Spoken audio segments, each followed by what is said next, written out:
لن يستنكف المسيح أن يكون عبدا لله ولا الملائكة المقربون. Allah ya ce ai annabi Isa ma baya kyama a ce da shi Isa dan na Maryamu bawan Allah ne, baya kyama a ce da shi, wato baya ki, abun so ne a ce da shi bawan Allah ne. Haka annabi Muhammad sallallahu alaihi wasallam shi ma yana so a ce da shi bawan Allah. Alhamdulillahi alladhi anzala ala abdihi alkitaba wa lam yaj'al lahu iwaja. Godiya ta tabbata ga Allah da muka saukar da wannan littafi mai surori 114, basmala 113, sura makiya guda 90, sura madani guda 24. Godiya ta tabbata ga Allah da muka saukar ma bawanmu shine annabi Muhammad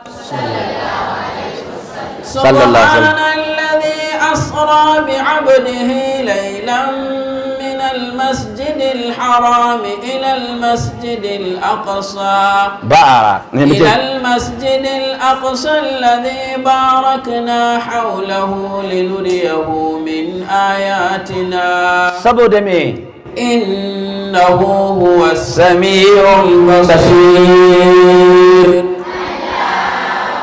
subhanallazi asra bi abdihi laylan.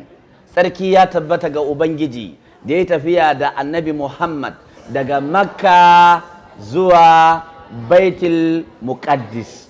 Daga nan aka tashi thumma urija bi ila sama'i, sannan suka tashi da mala'ika Jibril. A wani ruwaya ga Jibril ga annabi Muhammad suna tattaunawa, manzon Allah yana kan wani dabba ko kuma manzan Allah yana tafiya akan girgije, ga Jibril yana ɗebe masa kewa. Duk da za ku ga maganganu na malamai, wannan ba abin da nake so na faɗa ba. Abin da nake so na faɗa, tsarki kowa yana so a ce da shi bawan Allah kai tsaye. To duk wani bawan Allah